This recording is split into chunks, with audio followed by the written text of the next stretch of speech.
Hey everybody, welcome. Sorry we skipped a week. During the summer we've got a spotty schedule, as you well can imagine. Everybody taking vacations except me. Haha. Right, Patrick? Wouldn't say I've really been on many either, though. So we've got about 2 weeks worth of work. Very interesting submissions. We'll start with the Facebook first, but there's a couple of cool things I think you guys will learn something. And I love the comments, but there's something in here that I really, it's just a good segue to what I was doing today. Finding easier ways of stripping furniture, I guess. And I'll get to that. I'll explain, maybe use the chalkboard, I don't know. But let's start with Deanna first. She says, hi, I'm in Canada. I wanted to know, let's catch up on some business first, Patrick. As usual, I'm going to push the online classes. I mean, the YouTube classes are great. They're not really classes on YouTube. They're just how-tos and certain segments. We don't have long segments. We have a couple of A to Z's on the YouTube, but if you're watching for the first time and you don't know, where everything is, we have online classes at the website Upholstery on Broadway where you can buy supplies also. But the online classes, we've gotten great feedback on those. The promise on those classes is that you're going to learn little tricks of the trade, and we're going to get to a couple in here. I'll show you what I mean. But every video has really good information. I would suggest that you look at that. I'm not downing YouTube. We got tons of videos on YouTube, and we get comments on those all the time, which we'll be reading. That and other business. Let's see. Jimmy started to work on Saturdays with me, which has been fun, and he's been a real big help. I can't believe that I've been working alone on Saturdays with the people coming in, and things have to be delivered and things like that. And Jimmy's filling in with those things. So thanks to Jimmy. So let's get to Deanna. I think that's all the business that we Hey, have. Malcolm. Malcolm's on. Hi, Malcolm. So Deanna says, hi, I'm in Canada, and I wanted to know where you've been finding GIMP for your projects. For those of you who don't know what GIMP is, it's a flat braiding, not tape. Tape does not work for this. You need a cloth. GIMP, some of them are synthetic. I don't like those as much because I notice on some synthetic, you got to be careful with GIMPs. And I'm finding across the board lower quality everything, including GIMP. I was actually using a GIMP that I had bought at a local store, and I'll explain that in a minute. And I was gluing, sometimes I glue the back side of the GIMP, and sometimes I glue the piece of furniture as I'm going along. Well, I noticed when I was gluing the GIMP, it was actually curling up. I've never had that happen on a GIMP before. I was putting the hot glue in the GIMP, and it was curling up, almost folding in half because of the synthetic fibers, right? So, you really do, and I'll get to this, really have to move and think on your feet. So I realized, okay, let's try it on the piece of furniture. So I had to dress the furniture up and then wait just a fraction of a second, more than I normally would, and then put with my finger, push the GIMP down.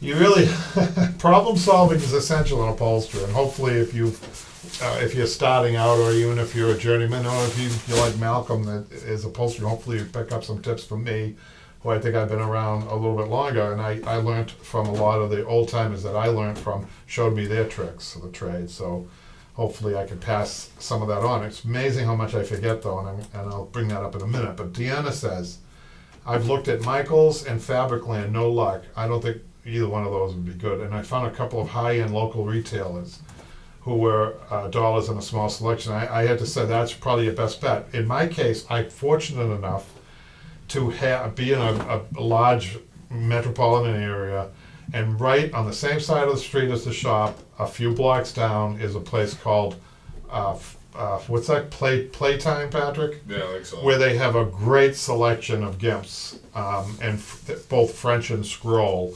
And they have tapes and everything else like that, but I don't use the tape. So you really do have to find, I know she's in Canada, she might be far away from places. She just has to search online. Maybe there's an online retailer on that she can check out. But your best bet is, to have a store that stocks a wide variety of colors and two different types, basic types. It's just the French and the scroll GIMP. That's it. So thank you, Deanna, for that. Any questions, comments, Patrick? Nope. So Jean she's gotten an award, Patrick, top contributor. She has a lot of good submissions. Jean is a top contributor, and I really appreciate that she takes the time to do that, Patrick. Oh, I mean, that's really good. That helps us build content, right? definitely. She has a lot of good stuff too. She's So you working know on it. more than I do what that means, what somebody like her, and I encourage everybody to do the same thing on the Facebook, because remember too, that you're helping other people like Julie and Denise and so many other people. I think we have 400, Dylan, and not to mention the people who just view. How many people do you think just view the Facebook page, Patrick, without signing up for? Well, I think you have to be a member to see it. Oh, you do? Yeah. So Closed group. there's got to be 400 people. I lose track. Over 400. Yeah. Is there? Yeah. That's fantastic. So you guys should check that out. It's Facebook, Broadway Upholstery School on Facebook. Little play on words there. And the website's Upholstery on Broadway. Not to confuse you guys. But check it out. Check it out. So Jean says, window pane chair stuffing. I love that I've never heard this expression, Patrick, window pane chair. But you'll see why it's called a window pane chair when I hold it up, you guys. Window pane chair stuffing is covered with muslin and show fabric. Even got the small armrest done. Only have the French gimp and the seat cushion for pattern, cut, and sew. So there's what she's calling a window pane chair. I actually like the name window pane. I call it a recessed back. It's not as fancy, cool. right, Patrick? That's called a window pane chair, she says. And I think I might, Gene, I'm gonna steal that from you. I like that name much better than a recessed back. It sounds too I don't know, too plain. So thank you for sending those along. I think she's got a part 2 with this. Let me just show that. Patrick used to be able to put this up on the screen, but for some reason that's not happening lately. I don't know why. I don't know either. I don't want to say he's blankety blank lazy, but I don't know. I don't know how to do it, so I guess it's old school, right? There's got to be an easier way. The reason why I stopped, it's really a pain. I know. It's got to be easier. Malcolm, way. is he truthing me? Is it really that hard? On this thing, whatever this thing has it is. I don't know. Finished the chair, dust cover and all. Burnt my fingers putting on the French gimp. I'm sorry about that. Oh, how I hate hot glue. You know, Gene, check out the hot glue video I have. I have a video on that, right, Patrick? Where I give tips on that? Yeah, you do. Just have to make the seat cushion. It had 3 baffled insert and has feathers in it. The back and middle sections are okay, but the front is lacking a lot of feathers. Jean has a real attention to detail, and you guys are going to see just the quality of her work is fantastic. You know, taking photographs of your work and putting them and posting them up, you know, you kind of risk a lot, don't you? I mean, people sometimes will pick on a photograph much more than they would if they're seeing it live. But I think you can see how good she is, you guys. See, she used a contrasting fabric for her window pane outside back too. Did you see that, you guys? Very good job, Jean. And I guess getting burnt with your fingers on hot glue is part of the trade. You may want to start developing those calluses, which I'm sure you already are. So let me just put this up here.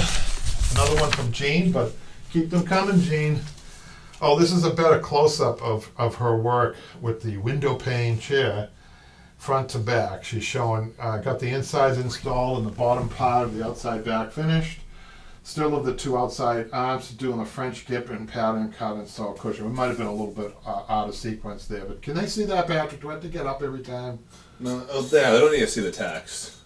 That looks good. Can they see the It's pictures? the same. I'm pretty sure she had the same project, right? Yeah. Those kind of like updates. This, you know, you guys, upholstery sometimes, you know, certain things look easy, but they aren't. That's not an easy chair to do, those recessed backs, because the main reason is that you're working blind, first of all, when you're putting the outside back on, when you're stapling. And the other reason is they don't give you a lot of wood for some reason. The manufacturers weren't kind with the width of the wood to use. So, and you still have to build the inside back off that little piece of, you know, tacking wood that they have. So it makes it easier. And they used to do those in 6-ounce tacks, 3 and 6-ounce tacks. You can imagine. The staples are a little bit easier to do, but still, with the staples, you have to be careful when you're doing that. Just angle your gun away from the outside edge. And always, each layer that you put on, run your finger gently. Run your finger along the wood, around that recessed or that window pane, right? To make sure that there's no staple coming through it. Because the time to check it is at each layer. You don't want to get to the last layer and realize the staple's gone through on the first layer. That's a big problem. But it's easier to take the staple out with each layer than to go back. Now here's what I wanted to, I was interested in this. Julie Doyle, she says she's also a top contributor, Patrick. Yes. When you realize the time, she's pondering, I think, here. When you realize the time you're quoted for recovering 4 simple dining room chair pads will be spent trying to remove 3 rows of staples on every side. So I could tell you why there were 3 rows in the same fabric, because what they're doing is they're not pin tacking, whoever did this. But really, so what they're doing is they're stapling it, and then they realize they need to stretch it a little bit more, and there's a way of doing this, and then stapling again. And depending on the fabric, some fabrics you need to be a little fussy.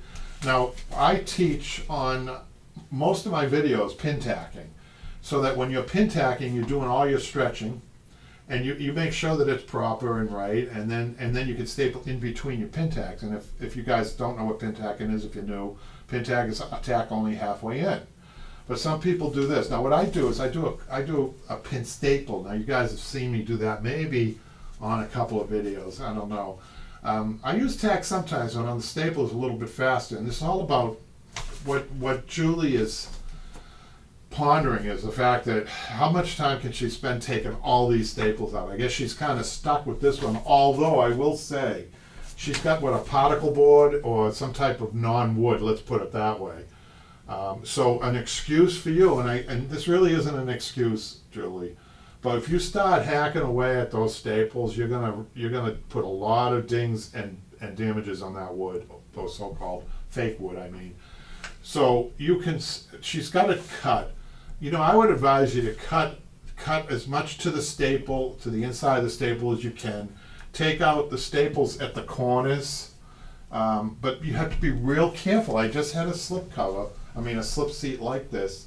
I was trying to work the staples out at the corner, and this whole piece broke on me on the side. So you can actually, I'm really upfront with my customers too, my clients. I'll say, listen, I couldn't take every staple out, and this is what I did. I don't mind telling people why too. That there's no way. I mean, she's gonna, if she's in business, which I think she is, Patrick. She could lose profit on this job. Hopefully she can make it up on another job if she's going to take every staple out and damage. And then she might end up making new slip seats, the wood part. Malcolm says pin tacking was a great technique I learned here with the staple gun. Did he learn that? Where did he learn that? Said I learned here, so I assume maybe through you. I hope so. That's great. Thank you, Malcolm. Oh, and I did want to demonstrate something. So today, it's funny that I read this, and I had a job today. I had 4 bar stools with these. They were in faux leather. They were new. When I say new, like 2 or 3 years old. The faux leather has failed. We talked about how terrible faux leather is in this program time after time. And they were swivels, and they were on the bottom. They had on the base. They had tacks. So I removed it. I had to take the whole chair apart, and I figured, okay, this should be a piece of cake, because I saw that it looked like plywood that they used. I said, oh, this should be easy taking these tacks out. I was wrong, because they must have put something else in there, like a filler or something, because these were in there pretty good. And I couldn't even get my tool that I like to use, that small little tack remover. That wouldn't work. I tried cutting the faux leather. That was ripping on me. So it was all because there's no way that I'm going to take a hammer and my tack remover and try to take out each one of these tacks.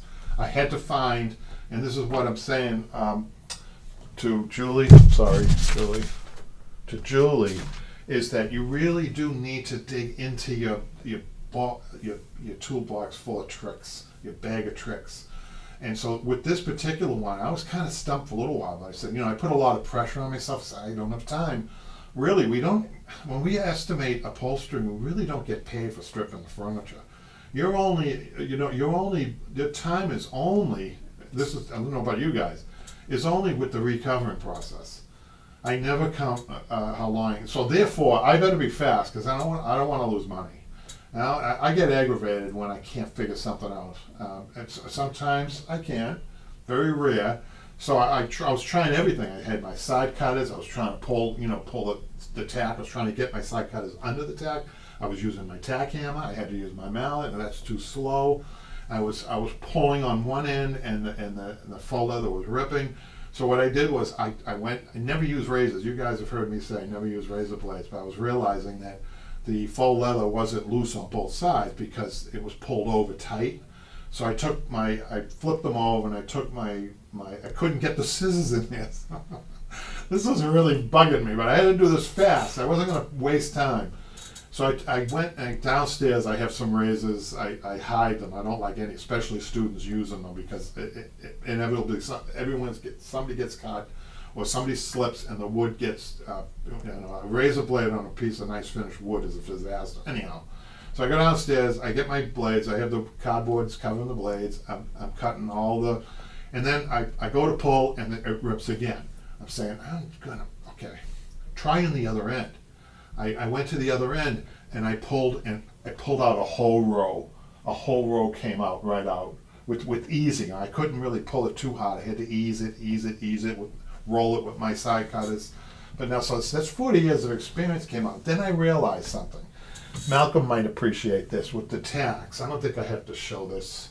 Well, let me just, Patrick, do you got a marker over there? I saw one on the ground when you first came in. You can There's a throw big it over one. there. As long as it. Oh, you mean for that whiteboard? Yeah. There was one on the ground.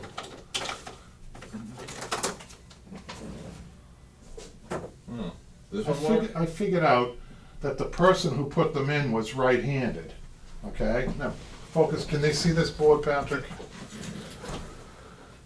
So we have the slip seat. It was a slip seat, right? And it was all tacked. Very unusual. I'm sorry. Tacks. No ribbing behind it, nothing, no tape behind it or anything. So it hit the faux leather. I went first with the cut here, like I explained to you. Tried to pull them, they wouldn't pull. Then I cut bottom, but the bottom was stapled tight. I couldn't get my scissors in there, my sharp pair of scissors. So I razor bladed here. Went to pull this, nothing. I was so aggravated at that point. Then I went to the other side. Wait a minute, because fabric. I've talked to you guys about certain ways some fabrics pull out. Easier one way than the other, depending on the weave of the fabric. That works too. So try both ends. But I didn't realize, it came right out because this person was right-handed, and they were putting the tacks in, I think, like this. So there's a slight slant on the dome so that when I came on this side and pulled, the whole row came up. That saved the day. Otherwise, I would have still been there taking these tacks out of 4 stools. I was so happy I found that hack. And 40 years, I've never figured that out with the tacks. But now you know. Hopefully it saves you some time. Any comments or questions, Patrick? Let's see. I'll catch you up here. Gina. Hi, Kevin. Working on a big project. Use pin tacking. Learn from you on your East Lake chair lesson. Oh, great. It's a mission style settee car pin. Pin tack is a wonderful tool. It can save you a lot of time. It prevents triple rows of staples and saves you staples you can see on Julie's project. But you'll get to a point where if you are using a pneumatic gun, and I don't think this is OSHA approved at all, but as long as your gun is planted on the board, you can tilt it up a little bit and pull the trigger and have like a half of a prong. One prong's out halfway so that you can easily twist it off, not break it off, but twist it off so when you're ready. That's a pin staple. But pin tacking, if you see with Jimmy, I gotta kudos to Jimmy again. I know I keep saying this, but what a patient man Jimmy is. You can tell he has kids. You can tell his job requires great patience and calmness. He's a supervisor down on one of the tunnels in Boston. His job is to get people moving and to be cordial and take a lot of abuse. Jimmy takes a lot of abuse down there, and but it's made. He made for a perfect apprentice. Even at his age, I marveled at how patient he was. Absolutely, more patient. People say I'm a patient person. Jimmy's more patient than I am. I couldn't believe it, but that's what makes him. That's what makes those videos good. You guys should check it out. And this is what. Who is this, Patrick, again? Gina. This is what Gina's saying. That she's saying this. I hope that we can get some comments and some good positive feedback for Jimmy and some negative feedback. You know, he's not perfect. We have had over the years. I think somebody said Bozo the Clown came back to life one time, Patrick. Is They that did? right? Oh my god. No, just kidding. We tease each other, but it's all in friendliness. Hopefully he'll be coming back to these soon. That'll be fun. Yeah. Now Denise says, Denise, this is. Hi Denise. We haven't heard from Denise, have we, for a while, Patrick? This chair has been in the family for years and has never had any seat integrity problems. Was it common practice to reinforce the bottom with metal straps years ago? I wasn't going to reinstall, or should I? Decisions. So I did answer this. I don't know if you saw that, Patrick. I answered this on Facebook. Once in a while I have to jump in. Jimmy's pretty good about answering, but on something like this I jumped in. So the reason you don't want to use metal strapping. The reason manufacturers use metal strapping is usually for a seat that's off the floor, and that so the webbing they don't want their customers to see the sagging webbing over time, and it's not a good idea. What I told her in the response was that when you put metal strapping and you take away the naturalness of the jute webbing, which wants to sag, which is a good thing for the top of the springs.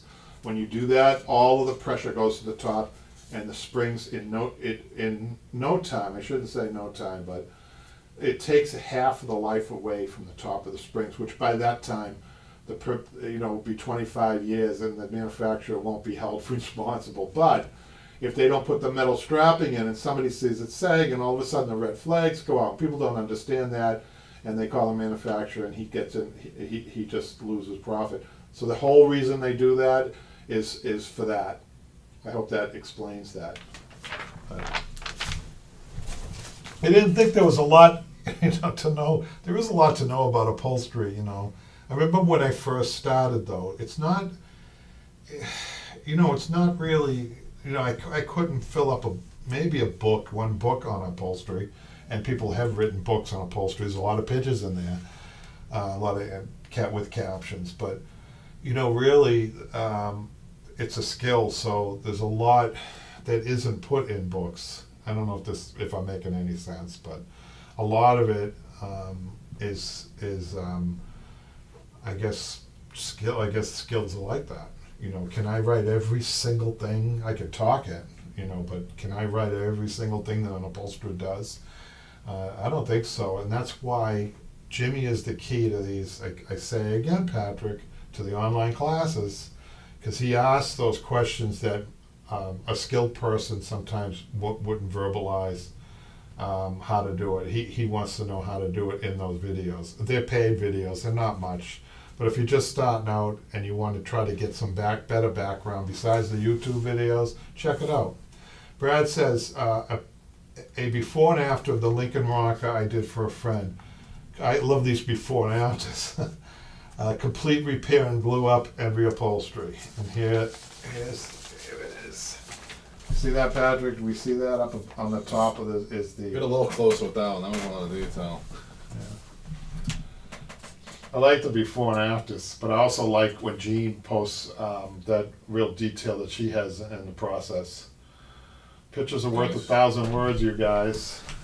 So this, Nico says hello, and then she says, "What tool technique are you talking about?" That was pin tacking we were talking about. Yeah, pin tacking. She's referring to the. Yeah, what you were talking about before. Yeah. What I like about upholstery too is every fabric is different, so therefore every fabric requires its own unique stretch. And you guys, if you've been doing this for a while, you'll notice that some fabrics upholster. I have some fabrics that just kind of seem like they go on by themselves, really, and there's not much fussing. And then other fabrics, usually with stretch or they're usually non-upholstery fabrics, The worst I ever did was a dressmaking fabric. Don't ever do that. Talk about stretch. But every fabric is different. Every job is different. Every application. And, you really do have to, when you're sewing fabric too, you really have to get used to what the fabric is doing really quickly so that you don't do an entire job wrong.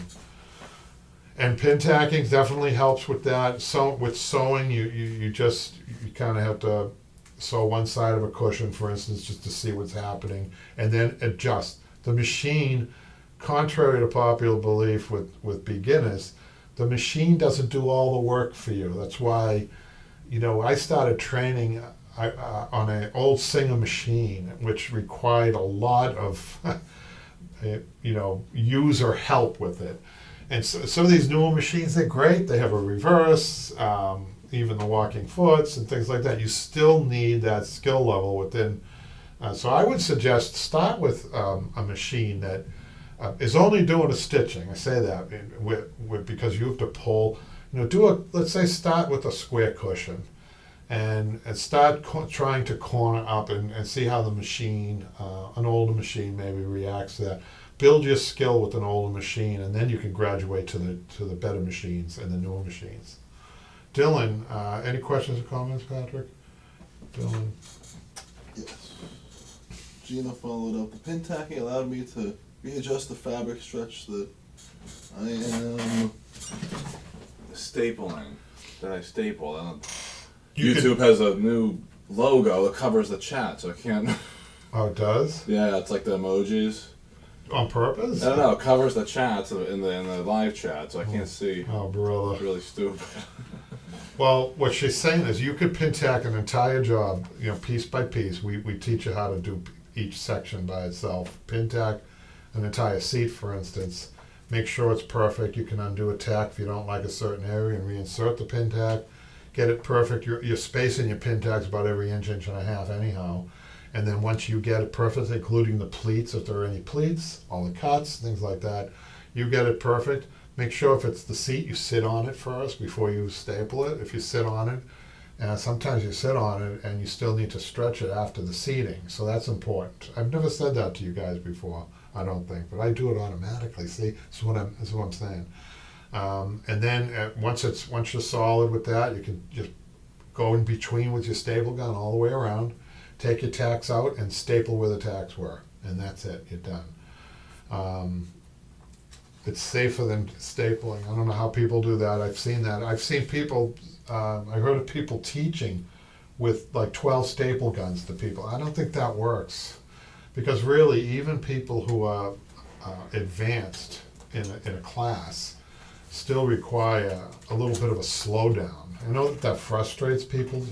You have to slow people down a little bit because they make mistakes with the staple gun. They're going too fast, and people think it's as easy as just we're not upholstering anything flat. We're upholstering springs and padding and we're going over, so it's a little different, and every fabric's different. You're not a I don't know what's a good analogy here, Patrick. Making wood frames, for instance, and all the wood is the same wood, and even pictures. I don't know what I'm saying, but the materials that we use, I guess what I'm trying to say is the materials that we use, they're variables. The fabric itself, they're variables. Cotton, for instance, can come this thick or this thick, a full layer, things like that. Even Dacron can have variables. Foam has variables, even though foam's a little bit more steady than our natural fabrics. Of course, horsehair, you can imagine, it has variables.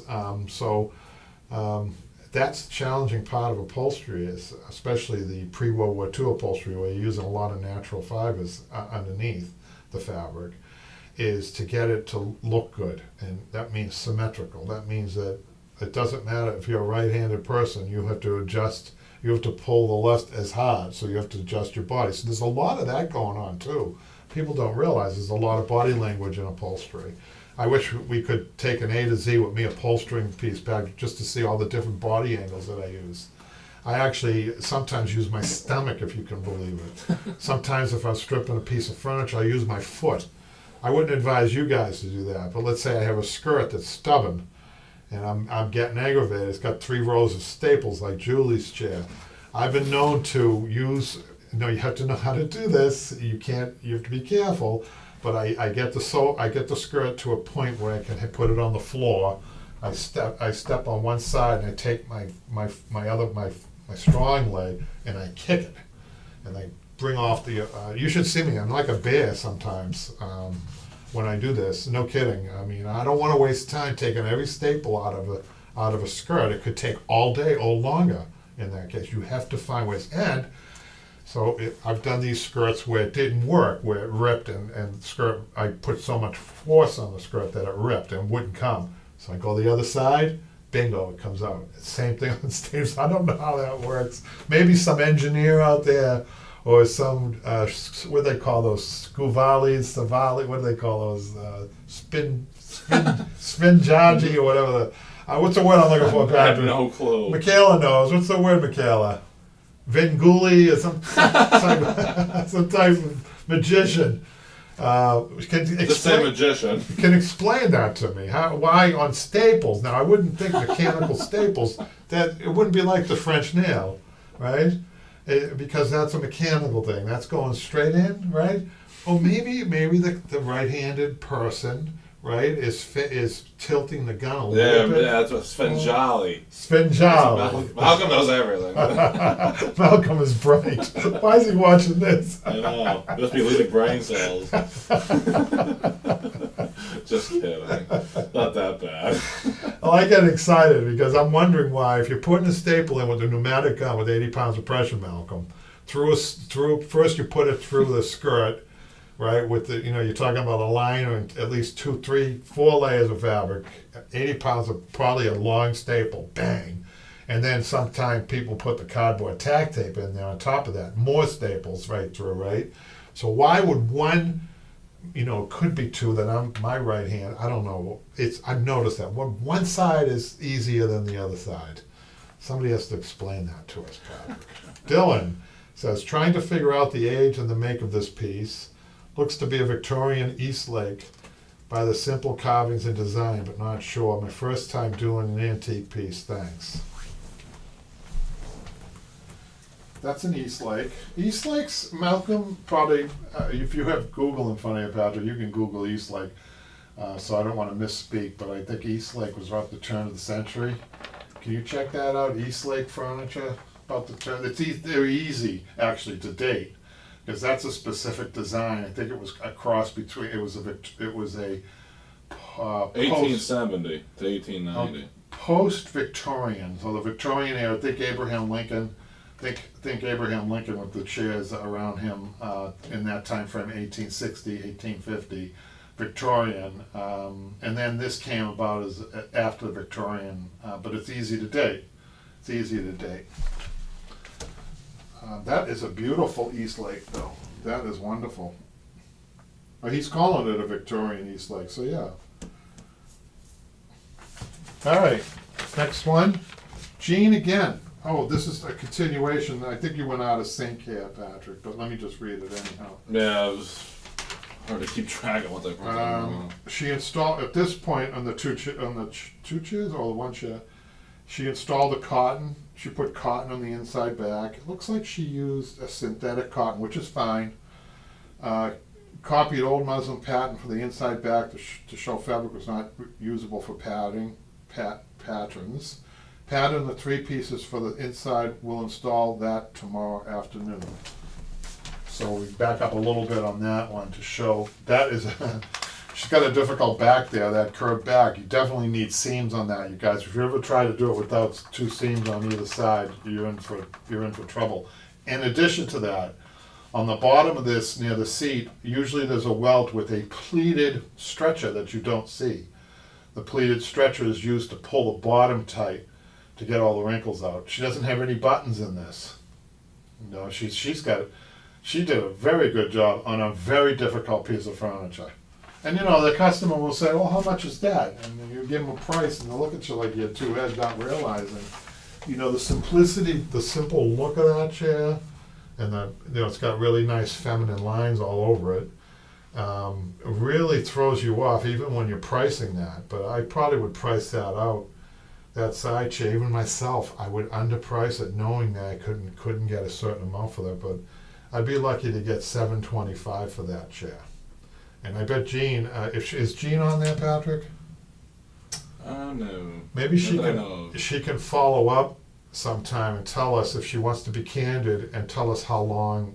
I know people are a little bit sometimes shy about telling how long things take, but always remember that that's tied into how long you've been upholstering. So when I wouldn't be mean, but I remember when I was learning, I finally finished a chair from A to Z, like a wing chair, let's say. And I mean, it takes a long time. I bet it was a 40-hour project. And so the person said, "That looks good, but now do it in 15 hours, or at the most 20 hours." That's double the speed. So, but that's what you need to do if you're going to be doing this for a living. But I would like to, for people who are submitting, if they can just be candid with us, if they want. I'm not going to force you to do anything, but it would be interesting to know the time, how long things take you, and where you are, how long you've been upholstering, and how many pieces you think you've done to date, and things like that. It would be interesting to us. So Jean says now this is a new one. Again, thank you, Jean, for being a top contributor to Facebook. It's time to make the seat cushion for the window pane chair. It's feathers only. The back and middle are full, but the front is lacking. I made a new insert for the feathers, but filling is not going to be fun. I cut my teeth. I worked in a shop, and the way they tested fortitude, and really if you wanted to be an upholsterer, or even if you just wanted a job, and this was during one of the recessions, so a job was, believe me, I appreciated just having a job. But the way they tested to see, your character was filling down cushions, and it was the summertime when I started. This was the second floor of a factory building. There's no air conditioning, and I had feathers from my top of my head to the bottom of my feet. This was hand done, and guess what? It wasn't like just Tar and feathers. Well, it was like that because I was sweating. I remember going out to lunch and the guys were laughing at me because I was leaving a trail of feathers behind me. I looked like They're gonna fly away. I look like Frank Perdue on a good day. Wish I had Frank Perdue's money. Maybe I missed my calling. I don't know, but that's how I started, and I stuck in there. They didn't have masks. You'd have feathers up your nose. Going into the lunch place, you got to make sure you get you still had feathers on. You come in the door and there'd be feathers flying. But anyhow, I've made a new insert for the feathers, but it's not gonna be fun. Well, I suggest to have air conditioning. First of all, don't have any sweats. And it is done with a handful at a time. They do have machines that do it professionally, or manufacturers do. But professional upholsterers still, as far as I know, and I do the same thing, is one handful at a time. I'm going to try making a cardboard bazooka to fill it in.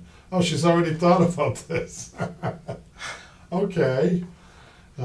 This is antique, originally done with a more pliable fabric. It's called a downproof ticking, Gene. Make sure that if you're going to replace the cushion, use a downproof ticking, because I assume you're not going to be using, well, maybe it could be all feathers. If it's all down, she says it's feathers only, but this cushion here may be an all down cushion. So the difference between down and feather, you guys, has the stem, same goose, but the feathers have the little stem, which is like a little needle, which is why you need that downproof ticking. That's why they call it, it's funny, they call it downproof ticking, but what it really is featherproof ticking, and it doesn't work all the way completely.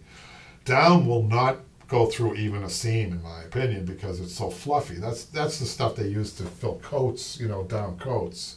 I remember when down coats first came out. I was 13. I'll never forget this. I was a Boy Scout, and we would be laid in the cold. Winter camp, we'd lay it in the cold, and there's this. One of the rich kids comes walking in. He looks like the Michelin Man, and he's got one of these down coats, and you could just feel the warmth coming from him. And he's happy as Larry, and all of us are freezing to death. But those feathers are really warm. But they're the part right here. I mean the down. right underneath here for the goose and everything else. So for a cushion like this, 50-50 down feather is the right approach with the downproof ticking. If she's got just down in here, she may be able to get away without a downproof ticking, which is what this looks like. It's just cotton. I'll show it to you in a minute. The old cushion. This is antique, usually done with a more pliable fabric. I'm not sure if the show fabric for this fabric will look good baggy like the original fabric did when new, but may have to layer of cotton over it. Yeah, be careful doing that. Cotton doesn't really react very well to down. Anything over down, whether it be, everybody asks me to do this. Can you repair the down? No, I don't repair down anymore. Can you cover over it? No. Putting Dacron or cotton takes away the play of the down. The whole purpose of the down is that it has air to breathe. When you encase it with anything else over the ticking, you're going to end up with something different. And usually they feel awful. People don't like it. So if a customer's giving you a hard time about it, start new. Okay, give you a new cushion. We're not going to reuse this. And then quote them out a cushion to redo a cushion on top. Actually, sometimes that's a way to make a little extra money too, is cushioning. So any questions or comments, Patrick? Nope. Given a lot of information today. Some upholsterers when we first started this were complaining that we were giving away all of the secrets of upholstery. We like the unknown magician there, Patrick. Remember him? The masked magician. The masked Yeah, magician. give away all the You know why I'm secrets. getting that confused with the unknown comic? When I was growing up, there was a guy. He used to have a paper bag over his head. It wasn't Jimmy. No, I'm not kidding you. He had a paper bag over his head. He had the mic, and he had the cutouts, and he was the unknown comic. And he was one of the first rude comics, And then I'm getting him mixed up with what did you call it, the magician? Masked magician. Masked magician. Yeah, that cool mask. Why did I bring the masked magician up, Pat? Oh, he gave away all the secrets of the. He gave away all the Magic, secrets, yeah. and all the other magicians didn't like him. That's why he had to wear the mask. You think he was really in danger? Do you think some people were really, really angry at him? You don't care about being incognito. You just Oh, give yeah. everything away. Yes. Well, we get a lot of comments. Like one person, this guy doesn't know what he's talking about. This guy should go back to school, and things like that, right? Anyhow, any questions or comments about Patrick? Nope. All right. So you guys just gonna let me float here? Let's get to the YouTube. This was about the wing chair lesson 13. So we don't get many, Patrick, you know what I noticed? We don't get many comments on YouTube about the online classes. This looks like a comment. Well, yeah, so I just saw that one they about to read. So address that. But why don't we get more comments on YouTube? That's interesting, isn't it? Are they more likely to tune into this show on the online classes? Probably. Because the idea of this question and answer was for the online classes, to answer questions more for that, right? And YouTube and Facebook, I guess. Well, it's turned into all three, right? Exactly. Everything. All in one. The part of this lesson on how to make your own nail button is worth the cost of the course. Thanks, Kevin and Jimmy. And isn't that what I tried to say in about a half of an hour a little while ago? Exactly. And you'll see me look at the camera. Pat, do you remember this when Jimmy was doing this? And I'll say, that's worth the price of the class. Right Yeah. And we have that happen a lot during those. So you guys should check it out if you're interested in, you upping your skill level. I think it's a good place to do it. I'm not sure what everybody else is doing. I really don't care, Patrick. I don't know. I think I remember seeing an apprentice. They used to call it the apprentice upholsterer, where they had him. I think he was more doing post World War II or modern upholstery, which is fine. There's things you need to, and honestly, modern upholstery we're going to be doing more and more. I mean, we only have so many antiques in the world, right? So, but I'm not sure. I'm not sure about any of the other. I don't look at too much on what the other people are doing, Patrick. But there's been some good people too out there, right? Well, plenty of. Yeah. All the upholstery channels are good. I mean, Yeah, I guess you can learn. You can learn from them. It's the only suggestion. listen, we're happy about we're happy about any upholstery channel that shows up because gotta get this trade revived, even though it really isn't dead. But people think it's dead, right, Dad? Well, I don't know, there are fiscal reasons why. So the more people that get the YouTube upholstery channel, the better. I think so. Yeah, I think so. Yeah. But they go on here and they say only suggestion would be to use a small sharp awl to enlarge the hole a bit first. Holding the nail with a pair of needle nose pliers will save some wear and tear on your fingers. So when you're putting that nail button in, so you've taken the time with those nail buttons and we show how to make this. Do you remember that, Patrick? We show how to make the nail button, which is interesting because you can't buy nail buttons. You have to make them. You have to make them with your dies. But Jimmy did it too, didn't he? Jimmy did it, but we had a couple of. You always end up with a couple of that don't work. Duds. So what they're saying is, if you pilot a hole, you have to be careful with piloting a hole though, because you could pilot too much and not have that nail bite. You need to have that nail bite for the button to kind of recess in there nicely. But that's what they're talking about there. So you have to be careful. You can put a little pilot hole, but what they're saying is we even show the failed attempts where even though we put a little cardboard buffer zone in there between the shell and the shank of the button to prevent this, but the nail sometimes will go off sideways and then come through on the other side, and that's not good. So we tried a couple. So I think what they're saying is that maybe what we did was we took all the time to make a nail button and put it in there, and then it broke. But maybe we should have piloted it first a little bit, and then that's a good suggestion. Something I love about these comments, Patrick, because we can all learn something, right? Yep. And Speaking of comments, I'm not so Leslie, sure. Sorry. Well, go ahead. Leslie says, not tuned in for a while. Didn't realize how much I missed the show. Well, thank you. Oh, good. Well, we weren't here last week. So apologize. We've for missed that. the show even. Yeah, so it's our show. We're trying to. We're in a little bit of a lull because we're waiting on the next class to start. Jimmy's in who knows where, right, Dad? He's off. Well, he's helping you. He's still around. He's helping me. Now, this is about making rollover arm caps, and Aaron says thank you. You're welcome. The next one is from Randy. Is Randy on there now, Patrick? No, probably because it's a Thursday. We're doing. I don't think we've ever done a Q&A. Randy's been a good, and Diana, they've been great, and we appreciate that too. They've been really good. The Upholstery Show Live, which must have been 3 weeks, Patrick, ago? 3 weeks? No, 2 weeks. We didn't miss 2 weeks. Great show. Sorry I missed the live version. Once again, lots of good info on running a business and keeping customers happy. That was a good show. If you guys want to check out some of the live shows, do we get much feedback? I mean, much reviews or people watching the live shows, Patrick? Yeah, they do. Really? Yeah. Because in the live shows, we really get into some detail that we don't do on the YouTube or the online classes, which is more about the everyday running of a business. Like we talked today about stripping furniture.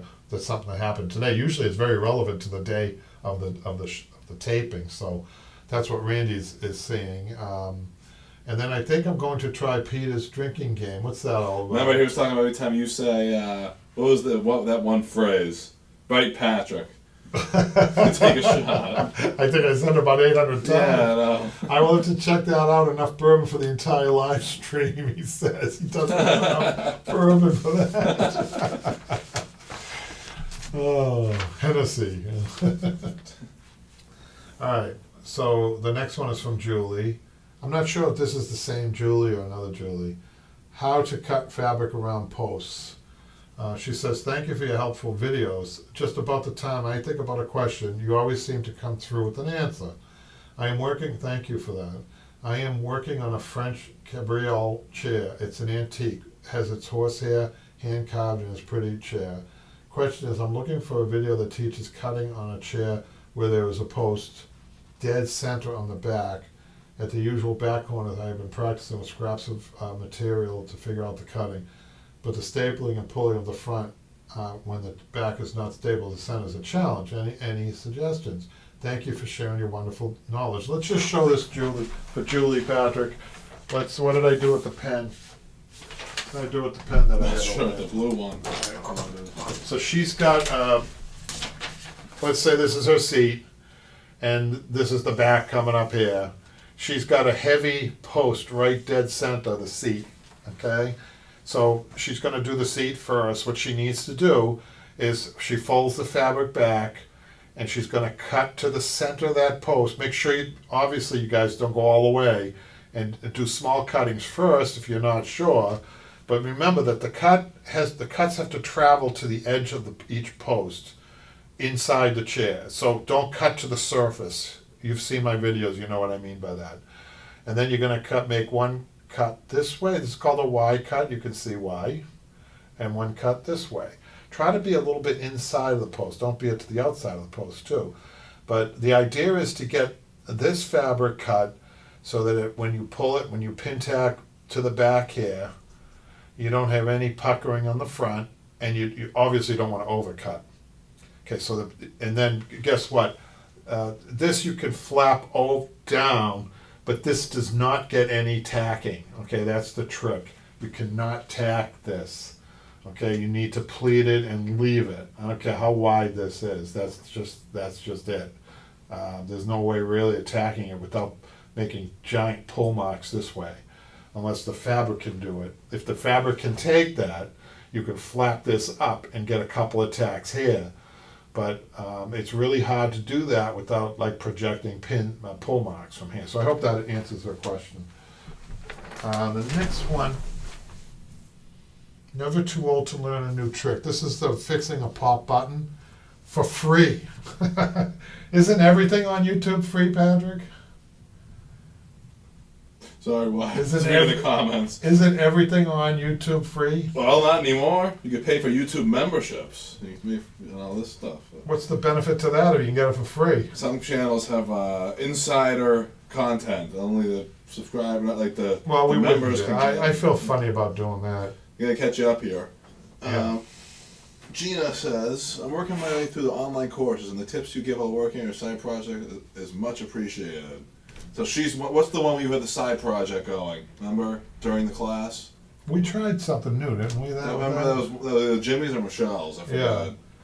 But yeah, we haven't done that, mostly because we don't have much room here. You know what I like about the videos, Patrick? They're timeless. I know. The videos are timeless. Yep. You could be 80 years old behind that camera, and I'm long gone. My dad will show you now how to do this. You've been immortalized. How's that feel? And then Nico says, got 3 sofas I'm starting. Wow. 3 sofas. I'll post pictures. Nico. Yeah, definitely post pictures, Nico. I just heard word today I'm getting a 150-inch sofa, you guys. 150-inch bed. Did you hear what I just said? It's not even going to fit in the shop. That's at least 50 inches longer than the biggest sofa that you're ever going to find out there. Yeah, when I said to you, remember the world's biggest sofa, the video we did. That It's was bigger than the world's biggest. That was 120. So it's a new world's biggest. This is 150. So every once in a while, some guy in a sub shop decides to make the biggest sub. You know, Patrick. Well, every once in a while. Then the next person comes along and make a bigger one. It's like that's what's happening with the big sofas that we're getting pretty soon. I don't know. So she says, Snappin' Grannies. That's the name of it. Snappin' Grannies says, never too old to learn a new trick about the button. I will be trying out your tip to fix my button. Thanks for your time. She said, I say my button, exclamation point, because it's in bold letters and exclamation point. Thanks for your time in making a video. Never know when or where someone might need to view it. There you go, Patrick. Yep. Someday, some lady on Mars whose button pops on one of the craters out there. I don't know what I'm trying to say. Oh my God. You're losing me, even. You're losing This me. is the time you should say, I smell burnt toast. Will you say that, please? Yeah, if I wander like that, go ahead, say it. Just I'm not gonna say that. why? I want to show you what I would do. Anyhow, forget it. What? I'm not your puppet. That's Jimmy. I would say that to him. See now, Phil? He wouldn't say it either. I know him. Do you know what they say in the comedian world? 3 self-effacing jokes is the limit for any set that they do. Do you know why? Do you know why it's not good to do any more than 3? Why? Self-effacing jokes? Is because the audience starts to feel sorry for me. Oh, God. Oh, that's funny. It's true. If you do more than three, the audience, like my audience out there, will start feeling sorry for you. You can't do that. Your audience, you want to be partners with your audience. You don't want them to feel sorry for you, right, Patrick? Exactly. Right, Patrick? There's another person. Some people do. The whole act is like that, though. Larry David, he's one. No. He's all his jokes are self-deprecating. Are you jokes. sure? I'm pretty sure. A lot of them are. I don't know. Yeah. New class is here. The French settee. That's see what I mean? Even it's so exciting. The new French settee, and Jimmy's standing there in France. He's got the Eiffel Tower behind him. He's got his French seat. He's on one knee. A big. You know what I like about that class? He's floating in the was it the Venice River there? Jimmy is a big. That's Italy, though, isn't it? But French. No, you're talking about another river. What's the one in the Riviera? No, right? the one in the canal. It's in Venice. And they have That's the little in Venice. rowboats. Yeah. Yeah, but this is the French settee, so I'm getting my country. We'll have to do an Italian chair to put him. He always wanted to travel. The only way he's going to, on the budget that we have, that's the only way he's going to do it. The thumbnail on the video. But I like this thumbnail because it shows Jimmy nailing down a big burly guy from the real urban area of Boston, real tough area of Boston. And he's a tough guy, Patrick. Jimmy. Because he hasn't beaten you up then already. I haven't given him a reason yet. He can take care of himself, let me tell you that. And he's next to this little petite settee with French diamond. Is that the diamond tufting on that one? Was it? No, that's not the tufted No, I don't one. think so. That would have been a lot for that one. Maybe it He is. did do a tufted one though, and a nice down cushion. And it's made for some old granny somewhere. Really, it's. I don't. What did he do with that, Patrick? That French settee was that No, for? no. Oh, he gave it to somebody. Remember? He did. He gave. You're not gonna believe this, you guys. He put all this time in. I think he was trying. There was a homeless woman, Patrick, Yeah, that's that what he it was. gave. Do you remember? Yeah. So that's the type of guy he is. Now that I'm on talking about Jimmy, is he not? He's not looking, right? He never He watches. never goes on here. What's that all about? But I told you guys he saved a life on the T in the tunnels. I mean, somebody went in front of a train. Jimmy went in after. You can imagine the subways where there's the platform. The train's coming in. Jimmy jumps in. He took the guy and put him on the side. The train just missed him, and the third rail and everything. And I think Jimmy's a hero, right, Patrick? Yeah, that's crazy. It's crazy. I mean, I don't know how many people would have done that. I don't think many people would have done that. That's not in his job description. Would he take a staple for me, do you think, Patrick? Do you think that I if don't know. It's a tough somebody one. came came in the shop and had the staple gun and was going like this, do you think Jimmy would jump in front of the gun? I think he would run out the back door. And never look back. Which reminds me of another funny story of a fellow that I knew once. He had a T-shirt on working in the summertime, and it was when the pneumatic staples first came out, and we was getting used to the guns, and they used to have these coils, and you'd have to pull the coil and make sure that it didn't kink up or anything like that. Something happened where he pulled the cord, and it went to the stomach, and then something happened to his finger.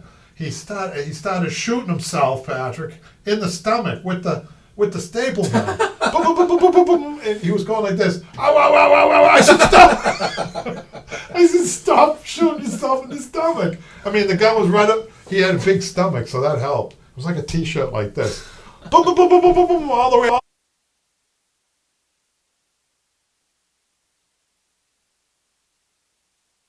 I mean, little spots of blood. It was a T-shirt. It was a white T-shirt. Was showing. I said, "Hold it. I'll take care of this." I went over. You know what I did, Patrick? I pulled his T-shirt out. Oh. Oh no! It was fine. He had so much padding in there. Oh. He was okay. Well, he's lucky. No bone or anything. It just pulled it out, and we got a little alcohol in there. We were drinking. Okay? At that time, we used to drink on the job, which was not a good idea. I wouldn't recommend that. So we got. Maybe that's why you stopped drinking after that incident. No beer, and then somebody had Well, some that's hard. what I mean. Somebody had some hard liquor, and we used that to wash his wounds out. It wasn't that bad. These are some of the stories about some of the, we're right in the trenches of upholstery, you guys. Anyhow, any questions or comments? No, nothing on that. Leslie says, "Can I move the camera? Does she want to see the board? Is that why?" Why? I'm not sure. The drawing. It's not much to see. Who's that? Leslie. Leslie, was she watching when we were talking about French nails? Maybe that's why. Yeah. I am not an artist.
Ask Malcolm at what point did it...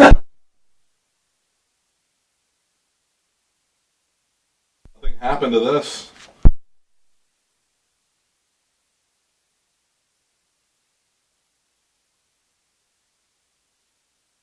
fade out if he can.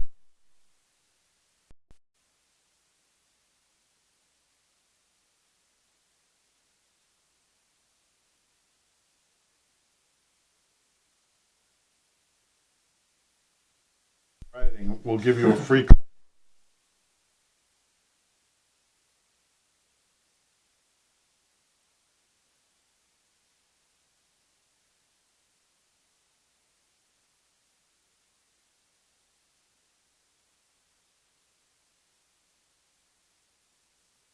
Sound. Oh, you're back now. That was really I'm odd. back now. Yeah. Oh, I was just about to have some fun with this. I was about to say he's fired. So how much? If did you know exactly when? I mean, I don't think. I've never seen that before ever. Well, you It's know, really weird. It could be somebody. You know, it could be the government, Patrick. No, because everything was on. It was showing the audio bouncing up and down. That was the red light was on. Yeah. Everything was good. Everything never, was good. Yeah, it just went dead on that. Except maybe the upholstery union of some sort. Maybe the upholsterers out there are tired of me giving the information away, and they were jamming us. Do you think, Patrick? I don't know. Maybe it was Jimmy. Too much crap talk about him. Oh no, it's all in good nature fun. I'll tell him Saturday what we were saying. I mean, he's not here, so what else am I gonna do? No, All right. that was. Sorry, guys. I would have usually known because it would have shown up. Fell here. asleep at the switch, you guys. No, I was looking. No, nothing changed on the computer. Don't That's fly. what's weird about it. Don't fly airline. Patrick Airline. Don't. Patrick, you don't want him as your pilot. This is why. This is the issue. Malcolm maybe could give you a tip on this. I can't wear the headphones and listen to it live because you talk to me, Oh. so I hear an echo of my voice. You know what I mean? So if I wear the headphones the whole time, Maybe it I bounces should. back and I'm all. Maybe I messed shouldn't up. talk to you. So I don't know how these guys do it when they have. You see the shows where everyone's wearing headphones and they're. I don't know, but I was like, talking to somebody the other day, and he was understanding every word I was saying, and he was typing something else while he was talking to me. Some people can do it, Patrick. Because I put my headphones on, I hear my voice echoing I on know, the software. I can understand where that would be hard. But anyhow, if there's no more questions or comments, What did we miss? So what did we talk about since that time? Is anything important? No, they're just having fun. it was just, They just see me laughing like usual. All right, Patrick, are we all set? I think we're good. All right, that was fun. I hope in between all the laughter and joking that you guys learned something. I learned something new today. That's what I like about this business. I learned something new about pulling French tacks out. So there you have it. We'll see you next time. Bye, guys.